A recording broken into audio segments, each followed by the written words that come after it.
So then it occurred to me, well, it told me to end the workday. Clearly the shortest way back to the post office is to just drive into the lake. That's true, you know what?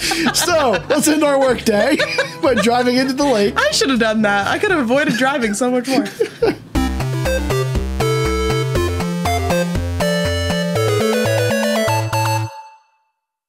Hello everybody and welcome back to Cat and Kitty Gaming. I'm Matt. I'm Kelsey. And today we're doing another Ace versus Amateur. A series where we take a look at a couple games from two perspectives, one from Matt, who is the ace, and Kelsey, who's the amateur. And this has been a monthly thing we've been doing where we take a look at the free games available in Amazon Games. If you're not familiar with Amazon Games, it comes free with Amazon Prime. So you just download the Amazon Games app, and there is basically a monthly rotation of free games available to you. So we're taking a look at the stuff available throughout the month of June here. And bear in mind, things are kind of on a rotation, so what you see in your store might be slightly different than what is shown on the screen at the moment. But as of the recording of this video, here is what we have available. Today we'll be covering 4 different games. We'll be covering first game, The Almost Gone, which is sort of a point-and-click puzzle kind of game. Agatha Knife, which is another kind of like point-and-click adventure style game. Cardboard Kings, which is a card shop simulator where you are the owner of a card shop and you try to sell to your customers. And then finally Lake, which is, I guess, kind of like a lifestyle sim? I don't know. Yeah, what would you call it, Kelsey? That's probably what I'd call it. It's a bit unique, and we'll get to it in a few minutes here. So, we will be going through these games, rating them on a scale of 1 to 10, and then at the very end, we will be deciding which 3 games are most worth your time and ranking them accordingly. So, without any further ado, let's get into our first game, The Almost Gone. Alright, so here we are in game number 1, which is called The Almost Gone. And this game has a very, you can see right away, very unique aesthetic. It's got a very kind of bright, colorful, I guess like an isometric view. Yeah, it's an isometric, the entire thing, and you can actually rotate the rooms and everything because there's a lot to explore and click on in each room. This game is kind of a, I don't really know what to call it aside from maybe like a murder mystery. No one has been murdered so far as I'm aware. Yeah, we only got so far into the game. We just play tested these. We didn't get super into it. But something spooky is definitely going on. And in the beginning of the game, there was a disclaimer that there were some mature topics that were going to be covered. So that is we don't know what those mature topics are necessarily, but trigger warning if you are sensitive to some things. I'm not totally sure what that means, but you are warned. The subject matter is definitely heavier than the graphics. I will say that. Yeah, there's definitely something spooky going on, and it seems to have to do with your parents. You're playing as, I think, a woman. I don't know if you're a kid. I get the impression it was a son. I'm really not sure. Oh, really? Okay, so we don't know if it's a son or a daughter. I don't think the gender of the child is specified. But you are definitely a child, and your parents, a lot of the stuff corresponds to your parents, who may or may not have been kind of bad people. It's hard to tell. I believe you were an adult child. Okay, an adult child. That's right. Yeah. It does say something about coming home or something like that. I believe you're an adult. And you're kind of sifting through memories from your house, and it appears that your parents left behind some clues for you to follow. One of which here is this globe, and it has a bunch of constellations on it. And this is kind of a theme, is that the puzzles involve stuff from your life. And in this particular one, your dad was really into like astronomy and the constellations, and so you have to try to figure out how to open this globe by, figuring out which constellations, your dad was pointing you to. Yeah, I will say I haven't played a game like this before, and the puzzle-style games are not always my strong suit. And definitely not. This is not a game that holds your hand very much with the puzzles. Matt had to come help me figure them out. Once I kind of got the gist of the fact that the objects were giving you clues, and that's how you solved the puzzles, it was a little bit easier. But in the beginning, I was just going through rooms like, I don't know what the heck is going on, but I mean, it's pretty. Yeah, that's really a great way to put it, is the game does not really do any hand-holding at all. There's not much in the way of hints. Well, I mean, there's clues, but the game is not going to make it easy for you to find them. You have to dig around, you have to read everything. And I think where the game maybe stumbles a little bit is actually kind of the isometric viewpoint. You could see me a few times. This is a recording of me playing. I actually had to consult with the walkthrough for this game, not because I was that frustrated, but because, we're making a video, I have to keep things moving for the sake of entertainment.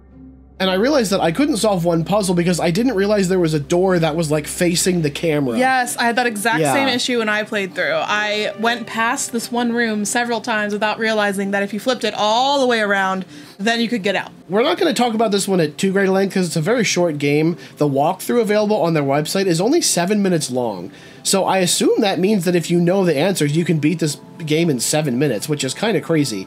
Obviously, you're not going to get through it that quickly because, you know, you don't know what the heck you're doing. So, who is this game good for? If you like puzzles, you're definitely going to like it. The aesthetic and the content definitely do not match up. They are obviously meant to be artistically juxtaposed to each other. I agree. Kels, why don't you tell me overall, what's your 1 to 10 rating on this game? I would say my overall rating is probably a 6. I did like the look of it, and I thought the concept was kind of fun. Once I kind of got the hang of it, I did like it, but it's probably not something I would reach to play again.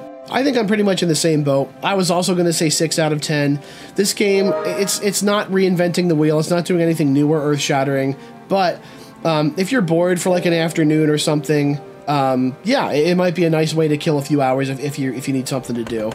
So overall, it's a very well-polished, well-put-together game that's just only going to appeal to a certain audience. And if you're that audience, great. If not, you know what? There's plenty of other options out there. So, I think that does it for the Almost Gone. We're going to go ahead and move on to the next title. Okay, so here we are in our second game. This is Agatha Knife. And I'm just going to go ahead and let this intro cutscene play out because it's interesting. It is interesting. Yeah. Now, one of the things you'll notice right away is the game has a bit of like kind of a edgy goth vibe kind of going on with Agatha having some interesting fantasies.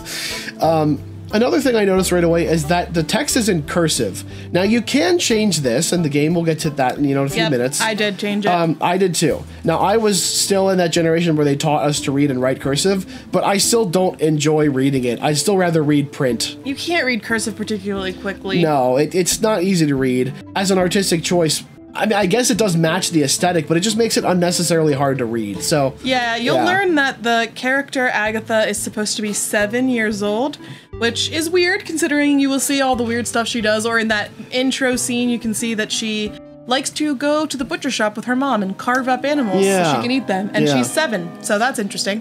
So from what I can tell, kind of the goal of this game is that Agatha, I believe her mom runs the butcher shop or something, right? Her mom runs the butcher shop, and she's afraid they're not going to have enough money to continue, so Agatha's trying to figure out how she can raise some money for the butcher shop. And they are the Knife family, by the way. That's their last name. Oh, I didn't pick up on that, I'm pretty sure that's what it is. This game is interesting in that the art is clearly, like, intentionally kind of, like, bad. Maybe I shouldn't say bad. It's intentionally, like, low resolution and, like, low-fi, It reminds me a lot of YouTube channels that do storytelling or like they look like Flash animations. Yeah, that's kind of, or like old Flash games. Yeah, it reminds me of that. They're like very simplified, clearly hand drawn. Almost looks like a kid could have done it with a marker kind of situation. Clearly, the person who made this did that intentionally. It's not like they're just a crappy artist. It's just not my thing. I'm just not personally into it. Maybe you might find this style kind of charming if you played a lot of Flash games back in like the early 2000s. And I played some, but I don't know, it just didn't really jive with me personally for whatever reason. Yeah, same. I didn't really care for it either. I mean, some of the characters, Agatha's design is pretty cute, but I wasn't a huge fan of the way the people look, like that Reverend guy. It's super weird looking. Yeah, a lot of the characters are pretty weird. So the gist is, as far as, I didn't get super far, I don't know how far you got, Matt. I didn't either, yeah. But you learn that there is a Time Lord who likes cheese. Or something like that. It's a kind of, I will say, I wasn't totally sure if there was like an anti-religious tone to this. I was going to talk about that in a moment, yeah. Okay, some things seem kind of anti-religious, but then other statements don't. So there's clearly some kind of religious statement going on here. We just don't really know what it is. And since Matt and I we are religious people, I wasn't offended or anything. It's just, again, not really our thing. This game spends quite a bit of its time making fun of religion, and I mean, don't get me wrong, for people who are not religious, I'm sure you can relate to that. But for people like us who are, it just gets a little tiresome. And again, I get it, not everybody is, I'm not going to get into a debate about it, but it's tiresome.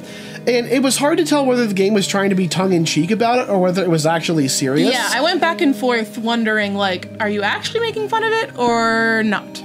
Yeah, I genuinely wasn't sure for most of the game. So the tone of it was just a little bit much for me. I didn't love the tone. Now, I'm not necessarily the kind of person who will stop playing a game just on the tone, or if I don't necessarily like the message, if the gameplay is fun.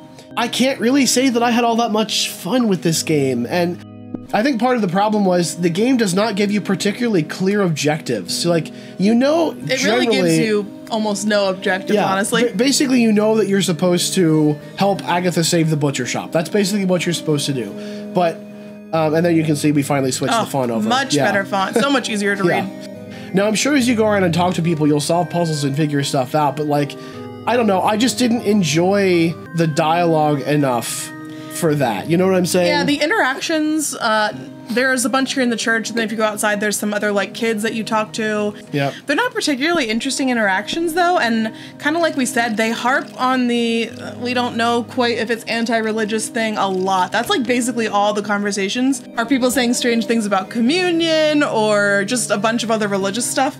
So it did get really old after a while, I thought. Yeah, the game is very dialogue-driven. I mean, dialogue-driven games can be very interesting, but the writing has to be top-notch for that to work. And the writing is, I would say, acceptable. It's fine, but it's not, like, good enough to make me want to just sit there and read it just for its own sake. It's pretty random, and I didn't find it funny enough to be taken as funny, if that makes sense. It almost seemed serious at points. It was kind of a strange thing. All right, so now we've exited the church, and you can see, like, I mean, I will give the game this. The character designs are funny. And the animation of the couple in the background, that's pretty funny as well. So there are some things in the game which I did genuinely enjoy. So this graveyard is actually pretty funny. So let's see. There's a couple of... Let's see if we can find the references. So there's one that says Kenny. I think that's a South Park reference. There's Krillin, which, if you've seen Dragon Ball Z, Krillin died about, I don't know, 5 or 6 times or something. So, like, the game obviously has a sense of humor, and I'm sure if I was willing to play for longer, I'd have been able to, like, you know, appreciate some more of that humor. So I guess it's time to give our ratings for this one. Kelsey, what do you think? I would give this a 4, probably. I didn't hate it. It wasn't like I wanted to stop playing immediately. I was mildly curious about the story and how we were going to save the butcher shop. But like we were talking about, I didn't really care for the aesthetic that much. I didn't think the dialogue was all that well written. Yep, pretty much same for me. I give this one a 3 out of 10. And that's not like I think this game is terrible 3. It's just not for me. If you like the art, if you like the kind of, you know, tongue-in-cheek, dark kind of humor, hey, maybe you'd be into this, but definitely not for me. So that's going to wrap it up for Agatha Knife, and we will be moving on to our next title. Okay, so here we are in the third game out of our 4. This is Cardboard Kings. This one is I guess sort of a shop simulator, but this one you're doing trading cards. It's a pretty obvious, like, Magic the Gathering spoof, and the cards make it pretty obvious, you know, based on their content. I mean, you can see, look at the aesthetic. It's got kind of like, I don't know, Kels, how would you describe the aesthetic to someone who hasn't seen it? Well, it's kind of a mix. That was one thing I wanted to mention, was that the aesthetic confused me a little bit. The art on the actual cards is really good, and the environment's pretty good, but you'll see that the characters are pixel art in a non-pixel art environment, which I thought was kind of weird. They probably did that just because it's easier to animate characters that way, I'm assuming. But I didn't care for that difference in aesthetic very much. I think they should have just gone all pixel. Yeah, it didn't bother me necessarily, but I do think the art on the cards is very nice. I like all the animations and everything. Like, the camera kind of moves around as you move the mouse. The animations on the people are nice and smooth. The card, it feels good to do everything. And then you can see on that one card, like the puppy corn, it even has some, like, subtle 3D stuff going on.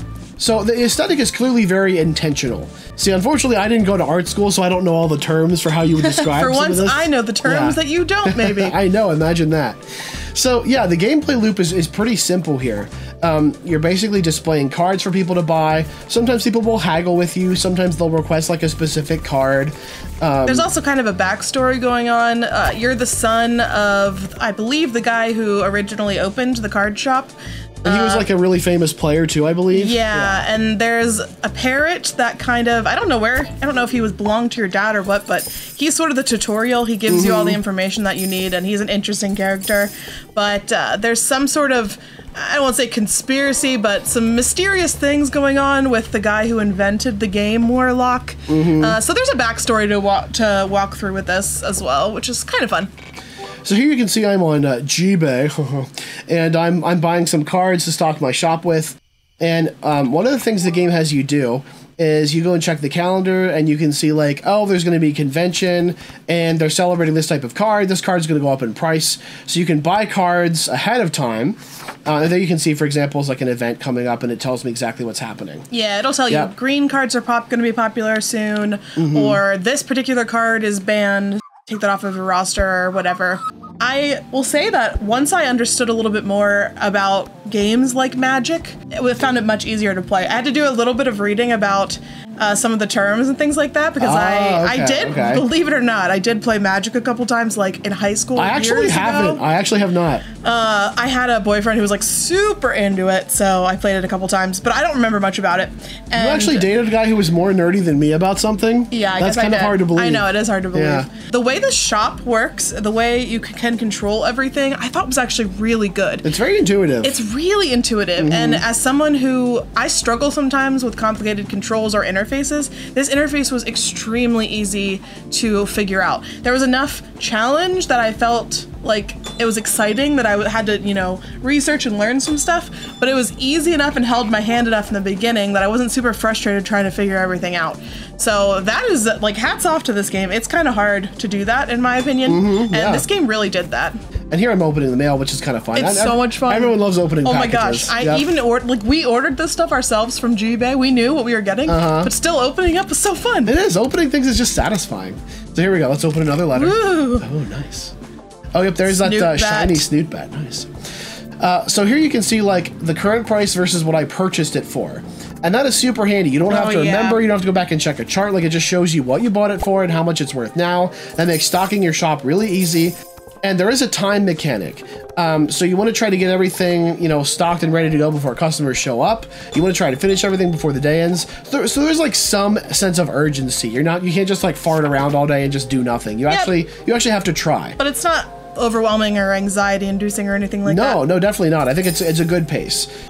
So here you can see there's also requests. So you'll take phone calls, they'll be looking for a specific card, and then you can fill that request really easily by just dragging the card over to the request. Again, the interface in this is really good. I was saying to Matt earlier that I would love other shop simulators that used this same system, but just for like different stuff. Since I'm not super into the whole Magic or trading card thing, but if, I don't know, there was a game where you were selling bakery supplies, since I love to bake, I would be super into that, because it's really well designed. I'm impressed. And the game has a nice, like, you know, catchy soundtrack. Like, I feel like people who are into card games like this tend to be a little bit like countercultural, maybe. You know, it's not like your normal run-of-the-mill kind of music. And it's just, I don't know. The whole aesthetic, I think, although the art between like the characters and the cards is a little bit different, I do feel like it's pretty harmonious. Like it all fits together pretty well, whether you like it or not. Like I said, I would prefer if they would have stuck to like one style rather than mixing them, but it wasn't a big enough deal that I would, you know, dock it points or anything just for that. Okay, so it's time to give our ratings on this one. I will go first, and I enjoyed my time with this game. I genuinely liked it. I give this a solid 7 out of 10. Yeah, I would say that I was giving this an 8 out of 10. Oh, wow. Which is surprising considering, again, it's nerdy subject matter. But of all the games I played, I came back to this one after I was done playing through them to play it again on my own time. Yep. So, yeah, I liked this one a lot. All right, guys, we got one more game to get through, and that is Lake. Let's head over to that one. Okay, so here we are in our final game called Lake. I struggle to think of how to define this game. It is kind of like a slice of life game. Yeah. It's sort of like a life sim, but I didn't get super far, but I didn't notice a whole lot of stuff other than we'll get into the actual like mechanics of what you're doing, but there wasn't a whole lot of life outside of your tasks. Which happened to be delivering packages in this game, which is kind of ironic, Matt. Why is that ironic?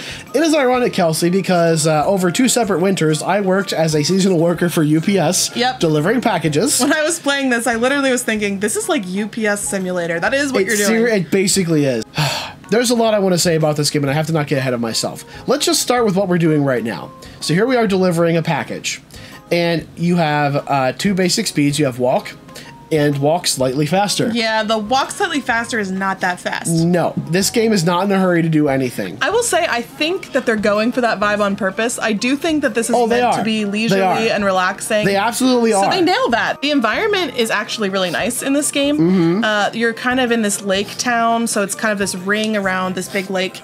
And I think she's coming from like a city. You'll see in the beginning, if you play this game, that there's some cutscenes in the beginning. She's coming from a city back to her hometown.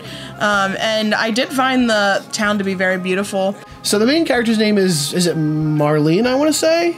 Something like that. It's Marlene or Melinda or something like that. Melissa? I don't know, one of those. Yeah, it'll show us in a second here. And she does mention, Meredith, that's her name, Meredith. Meredith, we knew it was an M. So she mentioned something about doing her dad a favor, and I didn't get far enough in the story to find out what that was, but this is a very, very character and story-driven game.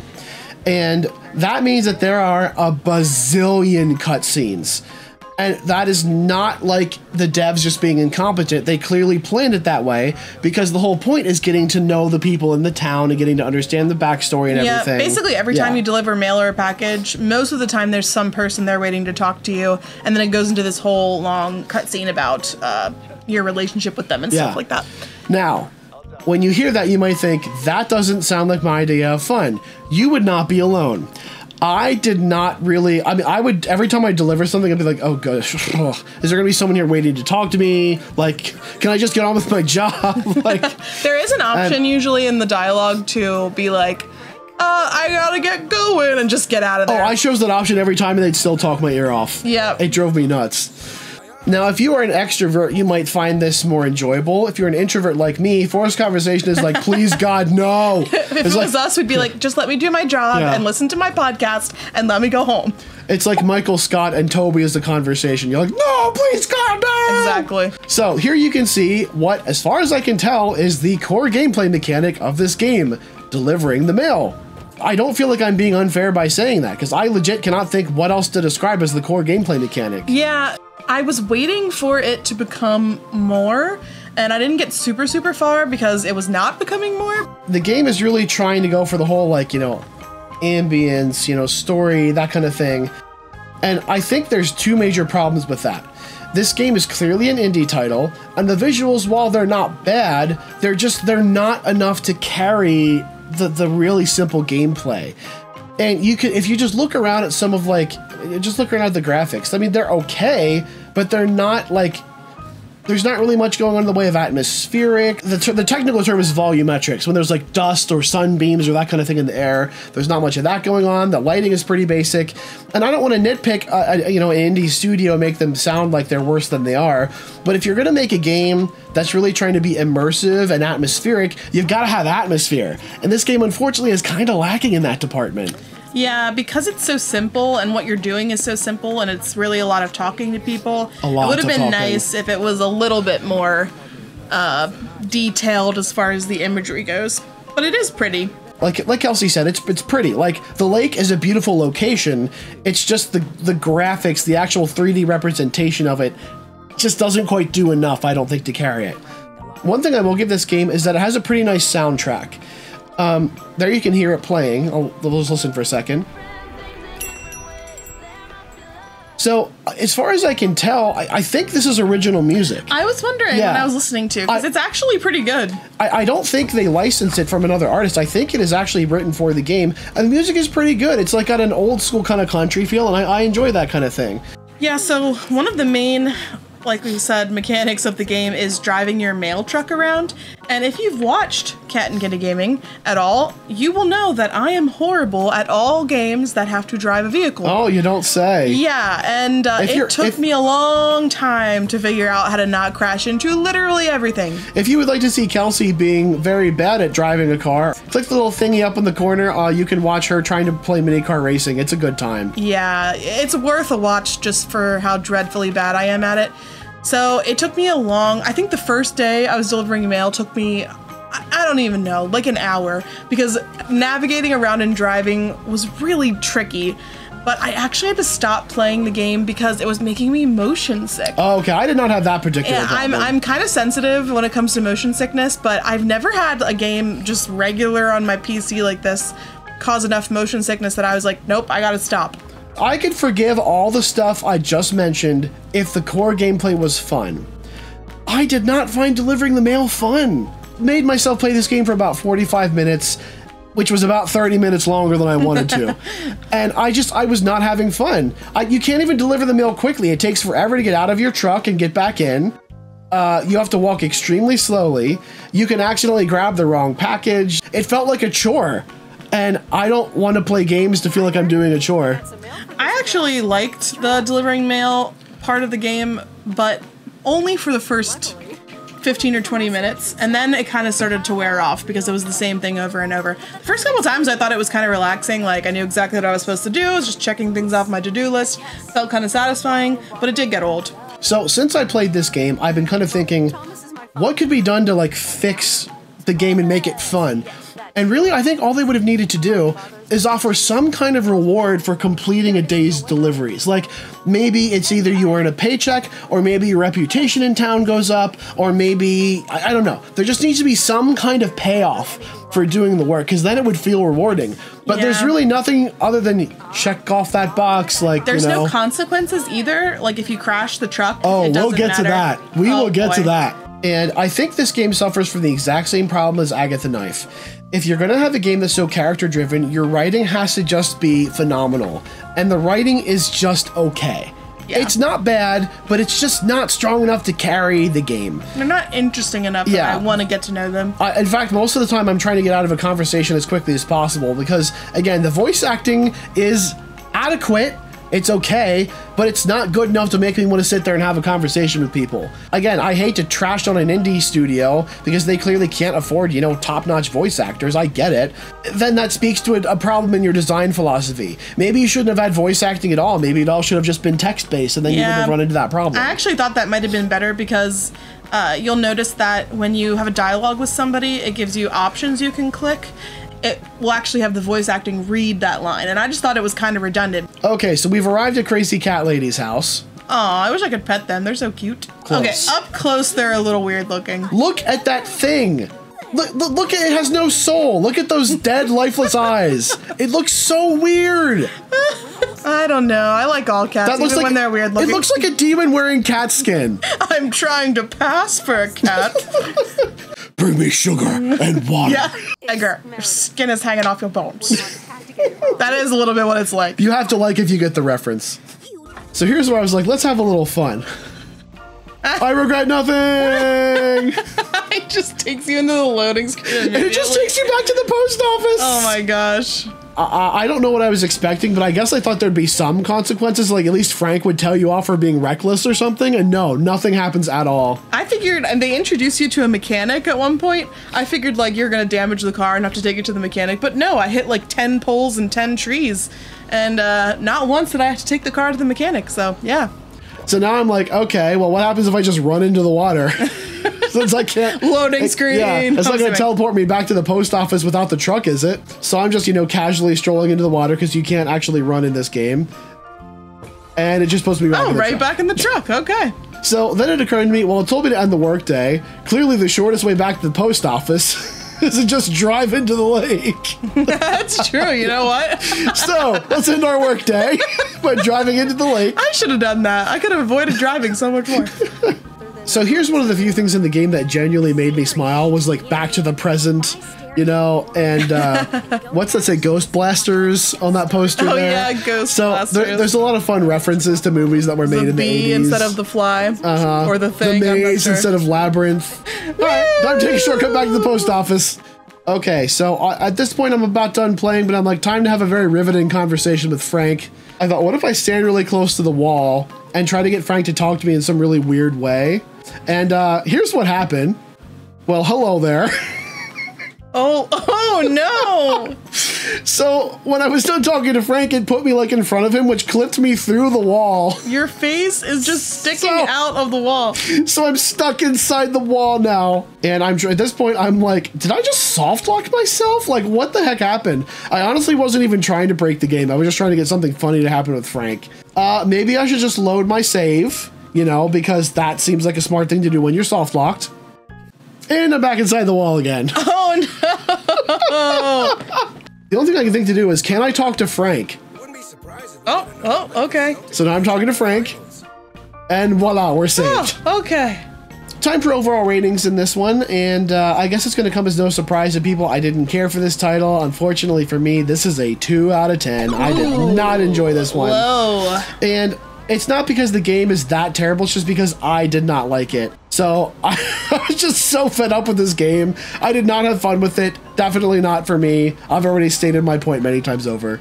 I would give this one a 5 out of 10. I feel pretty neutral about it. I did actually enjoy it for the first like 2 or 3 days in delivering the mail.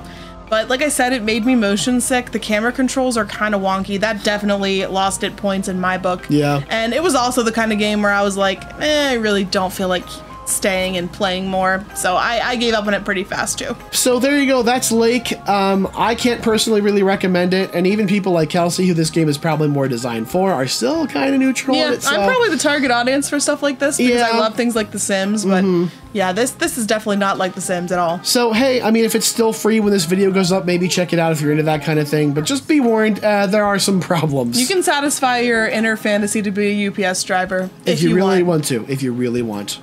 All right, let's move on to our top 3 games. All right, so it's time to list our top 3 games, which ones are most worth your time. And starting off at number 3, Kels, would you do the honors? It is Lake.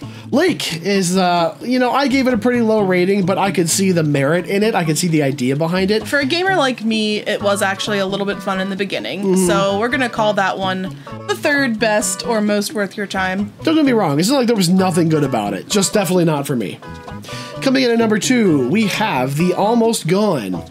That game, again, there were a couple issues we had with it, but overall, I think we both came away with mostly positive impressions of it. I think the story and the mystery in that one was worth putting it in the number 2 spot. Also had very nice art, interesting soundtrack, worth checking out, certainly.